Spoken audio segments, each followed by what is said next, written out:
John, how you doing? Good, Sal. How you doing? Thanks Good. for It's having me good to on. yeah, it's good to see you. I appreciate you joining us today. It's an honor to have you. Let's just do like a brief introduction for the viewers. So when you were growing up, John, like were you athletic? Were you like into sports, that sort of thing? No, actually, I was kind of a shy kid, and I read a lot of comic books, so didn't really go out much and play sports. I wasn't involved with little league or football or basketball or anything like that. And yeah, I pretty much stayed to myself, and I was looking for something to get into. Um, I tried some sports as I got into like close to my adolescent years, I guess. I was playing a little basketball, and I did some track and field in eighth grade, and I got into swimming for a couple years. I actually won some medals in that. And I got into bodybuilding by we went to a car show. My family went to one of these antique auto car shows, and they had the Batmobile there. And I think I must have been about maybe 10 years old. I was really young. And I watched, of course, Batman on TV like everybody did at that age. And they also had the car from the Green Hornet. And I never really watched the Green Hornet. I think it was on for one season. I never really got into it.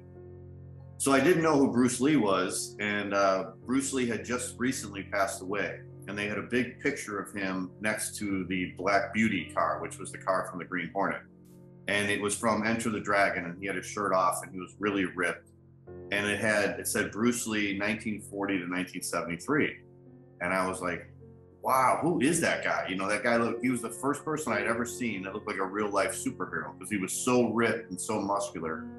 And I didn't understand what the dates meant. I'm like, he cannot be dead. A guy like this cannot be dead already. And unfortunately he was. So as soon as we got home, I found out everything I could about Bruce Lee. I wanted to know about this guy. So because he had just recently died, there was a bunch of books and magazines about him. There was a ton of books about him. So I bought everything I could about him, and I read everything he did.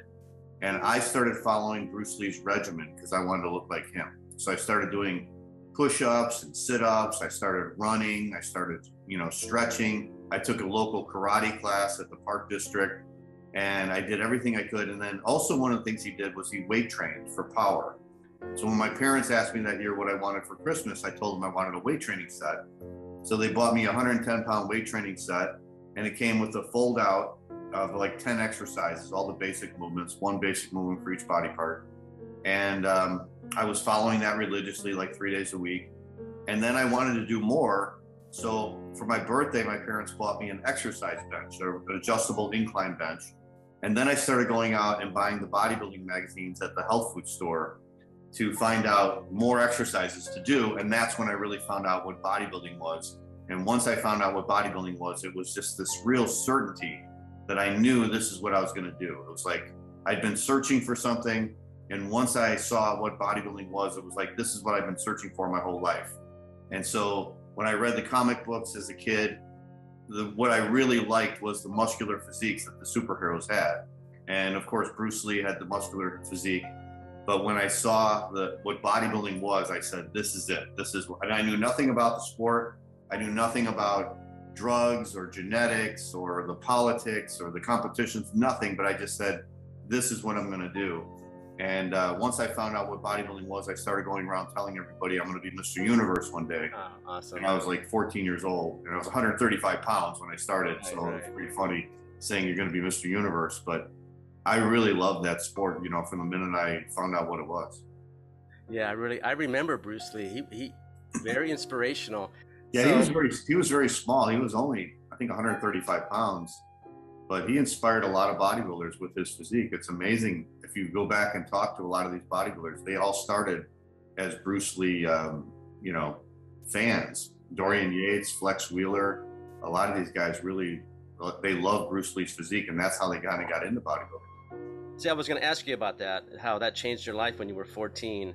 So here we are. We're looking at the muscle magazines, all those great magazines, right? And Mm-hmm. you're seeing Arnold and Franco and Frank Zane, all these guys. What was going through your mind then when you saw some of these guys? I just thought they looked like real life superheroes. It was unbelievable. And I bought the book Pumping Iron, I think, that first year I started weight training, which I think came out in 1974. So it was already a couple years old. And I read all about Arnold and Franco and all the guys. And yeah, I always look forward to that one day of the month when that new muscle builder would come out. Yeah. And I also started buying Iron Man and Bob Kennedy's Muscle Mag. So, but yeah, Muscle Builder was the one I really wanted to read. And when that magazine came out, I read it from cover to cover. You know, the first day it came home, you know, it came out. So I really wanted to be in the magazines, and I wanted to be somebody that was known. You know, I didn't want to just live an average life. I wanted to be a bodybuilder and be somebody special and win a title and be in the magazines. I remember one of the first guys I saw was the guy who won the Mr. Universe in 1977, Kalman Skalak. And he had beaten Mike Benser that year for the Mr. Universe, which was in Nimes, France. And it was an upset because everybody thought Menser was going to win, and Cal beat him. And I'll just never forget those pictures of Cal standing on the podium, you know, doing his double bicep and his side chest. He had a body just like Arnold. And I just thought that was so inspirational seeing him. I said, I want to do that. I want to win Mr. Universe just like him. And where do you think this drive, this internal drive, comes from? It's a good question because, you know, I've got a brother and sister, and they didn't really have that same drive. I don't know. Maybe it was because I was kind of shy as a kid, and I was looking for something to get out, you know. And I think bodybuilding was the perfect vehicle for that because you're actually developing your body, you know. And bodybuilders are different than anyone else on earth because no matter where they go, they're announcing themselves to the world just by their body. You know, they don't have to speak. They don't, you know, they're not like a baseball player or some other athlete who has to actually do the sport in order for you to know he's special. Bodybuilders are special just by the way they look.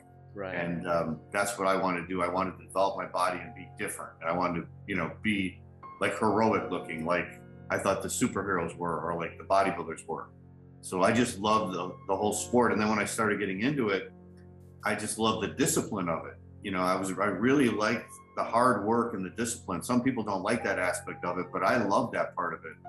And I think that's what made me such a fan of natural bodybuilding, is that I didn't want to use the drugs to get there. I wanted to go through the workouts. I wanted to train hard, even if it took, you know, an extra 5 years or 10 years or whatever.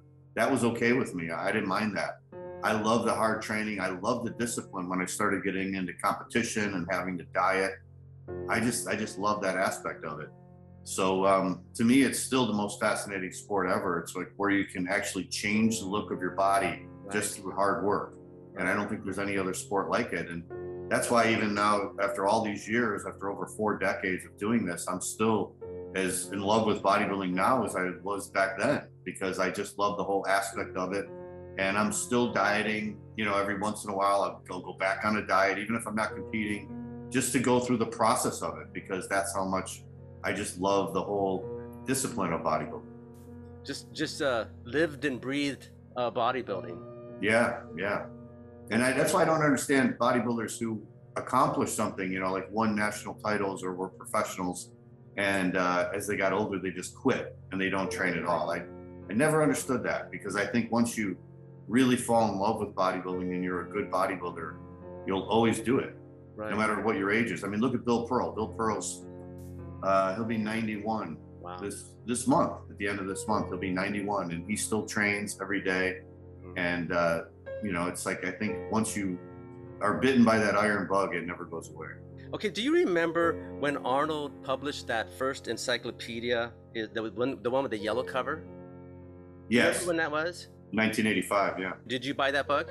Oh, sure, yeah. That was like the Bible. I mean, wasn't it a great book? Just so thick. Yeah, it was unbelievable. It had everything in there. Mm-hmm. So, but it didn't have like a beginner's program in there. I think it just went right to split training. So did you follow any of those programs that were in the Arnold book? Well, by 1985, I think I was already in my 20s, so I'd been competing for many, many years. But I did buy Education of a Bodybuilder, which came out in 77 also, and that was the first year I started training. And he had his routine in there. In fact, I made a mistake when I started working out.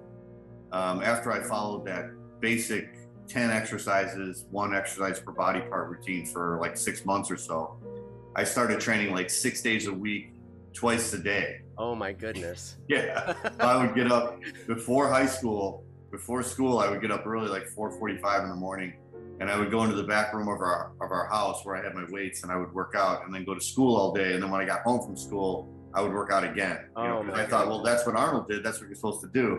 And it wasn't until months later, probably almost like a year later, I was reading the magazines and Arnold said, no, I only train 4 days a week in the off season to build muscle. I only do that 6 days a week, twice a day before contests, so.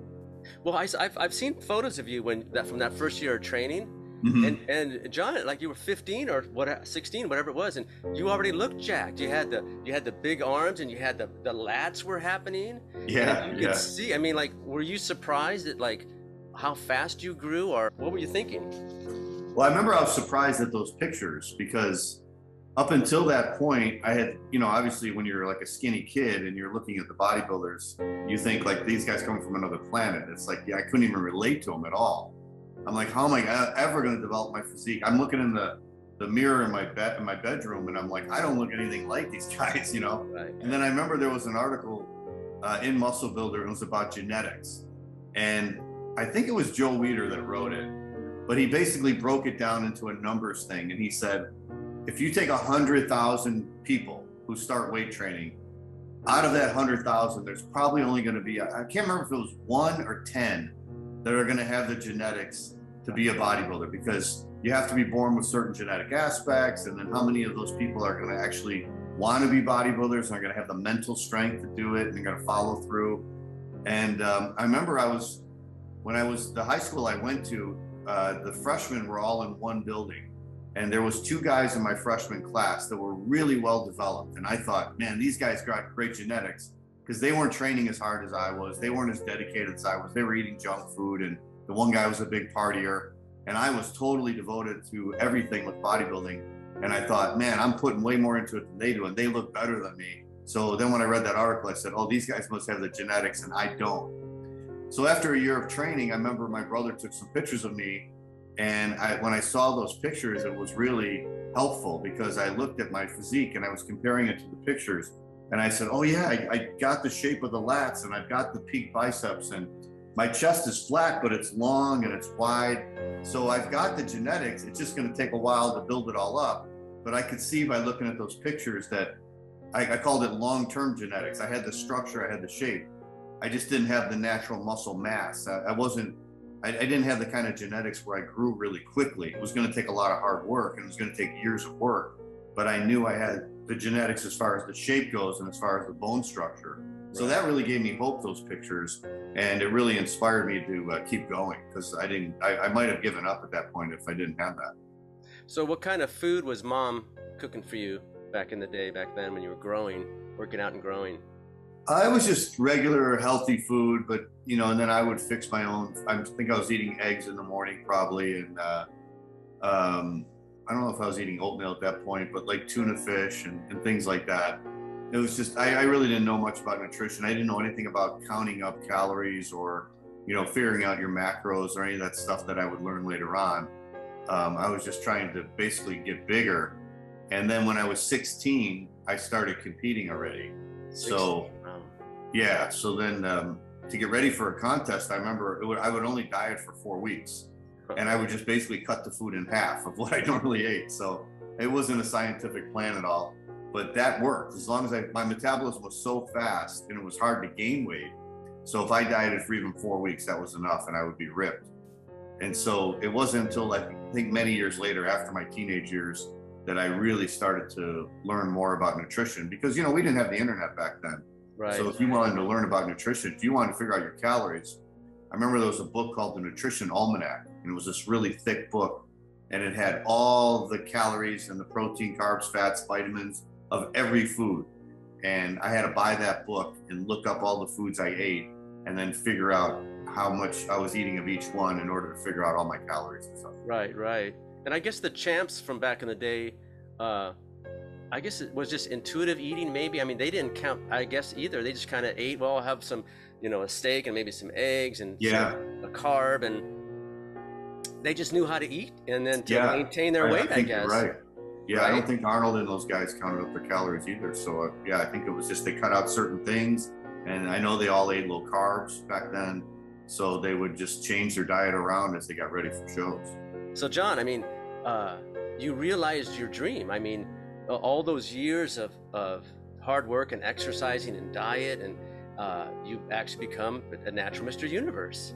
I mean, Yeah, how yeah. was that? I mean, how did that change things for you?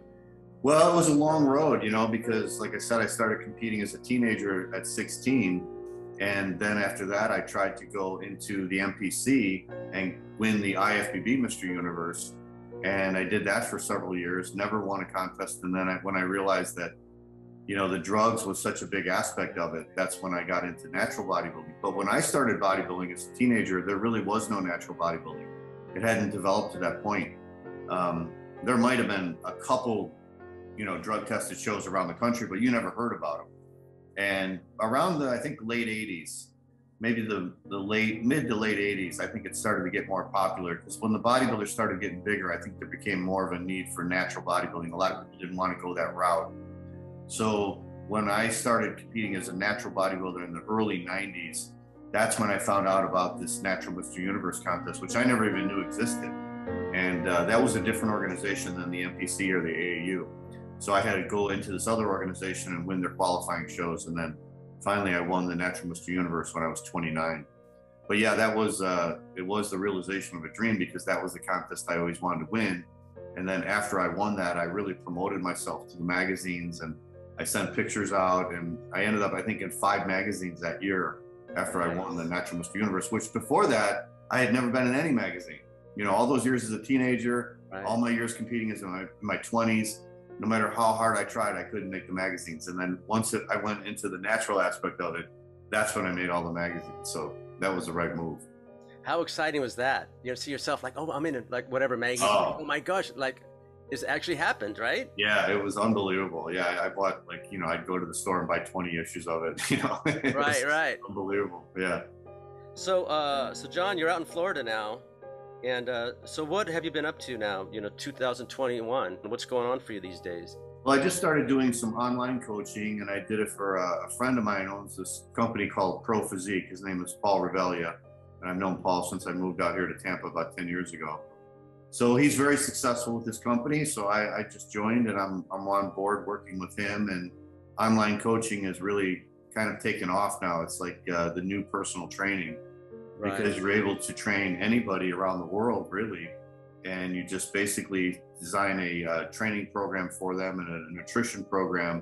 And then you follow along online with them every week. And they're sending you pictures and their measurements, and and then you make adjustments along the way. So that's really exciting. I'm just started with them a couple months ago, so I'm doing that. And I've also continuing my podcast, which is called Bodybuilding Legends. We just celebrated our 4th year anniversary in July. So I can't believe it's been 4 years already doing that.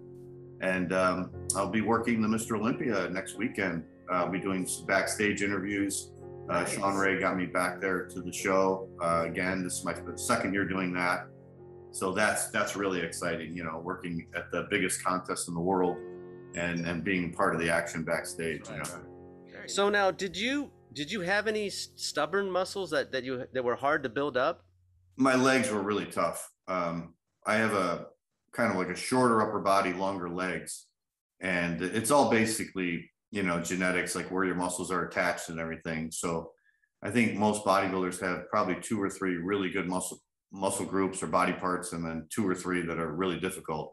So I would say my thighs were the most difficult, because they're kind of narrow, kind of like Arnold's were, Mm-hmm. So when they were at my best, they were really ripped and defined, and that makes them look bigger. But I never had that wide sweep on my quads like a Jay Cutler or somebody like that, So that was probably my most challenging body part, was my thighs.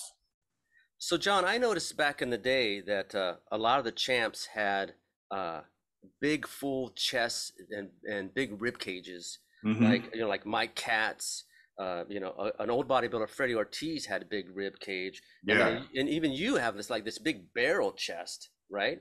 Mm-hmm. I mean, how did you get that? I don't see that a lot today. Yeah, I think with the rib cage, the main exercise was the dumbbell pullover, which you do kind of crossways on a bench. So you put your upper back on the bench, and the rest of your body is kind of hanging off the bench. and you go down to about the level of your head and come up and use a dumbbell, a single dumbbell, and that really helps to expand the rib cage. Mhm. Because back in the day, everybody would do a side chest pose where they would put the forearm underneath the rib cage, and they would lift the chest up. It kept, in fact, they called it in the AAU, they called it the lifted side chest pose or lifted rib cage or something like that. So you were actually concerned with having a big rib cage because that was part of that pose. And research has shown that if you do that pose or you do that exercise at a young age, you can actually stretch the ligaments and the cartilage in your rib cage and make it bigger, which there's no doubt about it. It definitely helped me because I started training at 14 and I would do that every chest workout and my rib cage got really big. Wow. And I think that's the case also with some of these other bodybuilders you mentioned. I think they also did that exercise. Everybody did that exercise back then. We all tried to get big rib cages. And then I think the other part of it was they didn't have any machines. So they just focused basically on barbells and dumbbells. So you would do the barbell bench press, the barbell incline press, and we also always did dumbbell flies.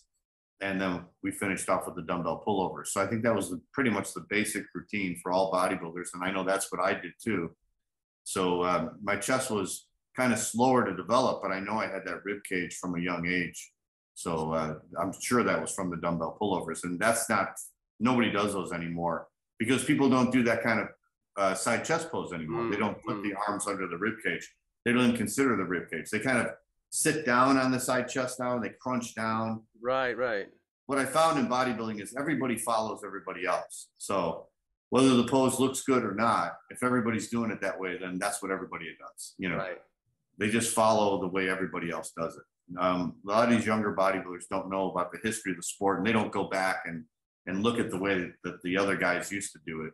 They just do Right. what everybody else is doing. Oh, I know you can go back and some of those great poses that like Arnold would do or Dave Draper would do or Yeah, Ed Corney, hands over their heads, just these yeah, sweeping, nice sort of transitions. yeah. They That's they created a new division called classic physique, and they are bringing back a lot of that now. I see a lot of the bodybuilders are using poses that were around in the 70s and 80s, and so that's a great division. And I think it's really going to get more and more popular because the bodybuilders do look more aesthetic and they're posing better. So I think people are really looking forward to that. So John, with your busy schedule like that you have now, what do your workouts look like now? I usually train at least 4 days a week, and I train each body part once a week now, except calves I'll do twice a week. So I'll train chest and triceps together, and then I'll do legs and abs, and then I'll do shoulders and calves, and finish with back and biceps at the end of the week. So I still train a lot of the compound movements, still a lot of the basic exercises, barbells and dumbbells. I prefer using that over cables or machines. And I'll still train pretty heavy, you know, like 6 to 10 repetitions. And I'm always trying to go a little heavier. Um, yeah, just really kind of the same routine I've been following all these years.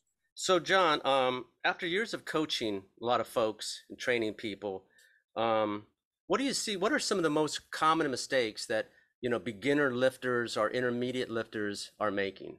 Probably doing too many sets and not doing the right kind of exercises. I watch a lot of the younger guys in the gym, and I think they're getting a lot of their instruction from YouTube or something because they're doing just a lot of exercises that don't build muscle. And some of them are doing, I've seen guys in their 20s using like 10-pound dumbbells. And I Mm, don't understand what they're doing or where they're getting this instruction from.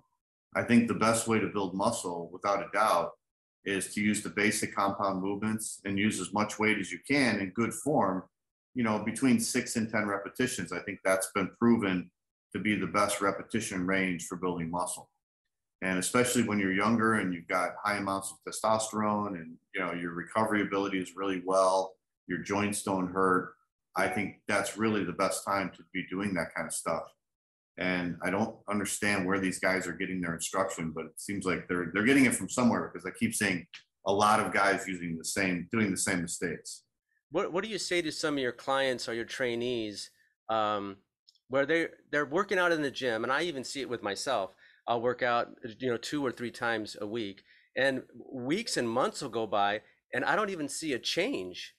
Yeah, And it's like, well, I think I'm working out hard and I am using the compound exercises, but like something's got to be happening, but I'm not seeing any change. Yeah, I think in order to make a change, you have to, your weights have to be going up, or you have to be doing more reps with the same weight. I mean, there has to be some kind of progressive resistance each week. And I think if you can do that, even if it's small increments, if you can consistently make progress over time each week. The way I do it, like I said, with my training with the MP6 workout that I wrote, is I'll push it really hard for 6 weeks. And then on the 7th week, I do what's called a deload week, where I usually like 50% of my normal weight. So I'm going really light for a week. It gives your body a break, gives your mind a break. And then you go back to the cycle again, and you use different exercises this time, but it's the same progression where you're pushing it hard for 6 weeks. So when you do that, your body has to respond because you're giving it more stress than it's used to. And as far as like the diet, especially with getting lean, you have to eat the right amount of calories. And if you're eating the right amount of calories, same thing with the training, you'll see results every week. So when I help out my clients, I ask them every week, where's your weight at? What's your waist measure? And every week that should be going down. And if it goes like 2 or 3 weeks and nothing's changing, then I know we have to change something. We probably got to change the amount of calories it's taking in, because it's probably just a little bit too much. Maybe it's enough to maintain, but it's not enough to lose. So if he's eating the right things and training the right way, there should be small changes every week. So when you diet for a contest, or whether you're dieting for a transformation thing or whatever you're doing it for, you should be able to completely change your body in like a 3-month period over 12 weeks. Even for people who are really heavy and really overweight, they're going to they're probably not going to get to where they want to be in 12 weeks, but in 12 weeks, it's going to be a massive change. I've worked with guys who've lost like 10 inches off their waist, which is unbelievable. I mean, 2 inches off your waist is crazy, but 10 inches is unbelievable. But that's the kind of progress you should be making if everything is right, if your training's right and your diet is right. Right. Yeah. One of the follow-up question I had was, we're all getting older. It's like the constant, battle of the bulge. So what do you do now? I know we had talked a little bit about calories and your cardio. So like, what do you do to really just keep your weight under control? I basically eat like good foods, and every day is pretty much the same. But that's okay, because I like the foods that I'm eating, so I enjoy it. And you really just got to stay away from the extra stuff, the extra calories, the processed foods.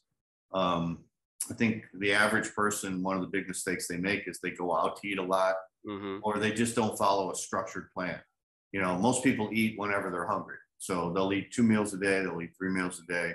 That a lot of them will skip breakfast, and then they'll, if they're at a job or school or whatever, they'll go out and eat lunch, and then they'll eat at night. But they basically just eat what they like, which isn't the right way to eat. So you have to eat, like, I eat good food. I'll eat like my protein. I'll eat egg whites and ground turkey and chicken and lean beef, round steak, salmon, things like that. And then for my carbohydrates, I'll have like oatmeal or oat bran. I'll have Ezekiel muffins. I'll have sweet potatoes, baked potatoes, jasmine rice, brown rice, things like that. So those are all good complex carbohydrates and good complete protein foods. And I'll combine those and eat those throughout the day. And I think that's really, once you start eating the right foods and start eating like 6 meals a day, I still believe in eating 6 meals a day, because I think that stimulates your metabolism. Every time you eat a meal, your body has to process that food, which means it has to expend energy, and that increases your metabolism. So I think that, and plus you're getting the nutrients you need to rebuild the muscle tissue, because if you're following a weight training program and you're tearing down muscle, you've got to feed it with that protein, and you've got to feed it with the glycogen from the carbohydrates. So I think it's more efficient to do it where you're eating 6 meals a day, eating every 3 hours, than it is to try and get it all in 1 or 2 meals, Right. So those are the basic rules I follow: eating the 6 meals a day, eating the right kind of foods, and then just basically eating the right amount of those foods. So, your macros are right, your protein, your carbohydrates, your fats, and the right amount of calories. Do you think we overcomplicate this whole thing? Isn't it really like, sleep, eat, and train, and then repeat? I mean, we overthink it. What do you think? Yeah, it can get complicated, because, especially with diet, there's a lot of moving parts, and there's a lot to consider, especially when you're trying to figure out your macros. So, like when I'm working with these guys at Pro Physique, that's what we do, is basically we tell our clients what macros to eat. And then thankfully, there's all these computer programs out like Fitbit and stuff like that, and these fit apps where they can just put in what they're eating and it tracks it for them. They don't have to figure it out themselves. Right. And but yeah, it's basically just following, you know, the right amount of macros. And it is complicated, but the more you get into it and the more you understand your body and the more you understand the whole process, it does become pretty doable. So John, you know, if people want to get a hold of you, maybe, you know, purchase some of your books or, you know, personalized training, Yeah. how do they get a hold of you? Well, my official website is johnhansenfitness.com. And then the website for the podcast is bodybuildinglegendshow.com. So they could do it either way there. My email address is naturalolympia@gmail.com, based on the Natural Olympia contest that I won, of course. So yeah, any one of those, you know, my two websites or just the email address. Well, thank you for joining me today. I hope you enjoyed the video. Please like, comment, and subscribe. And until the next video, keep training.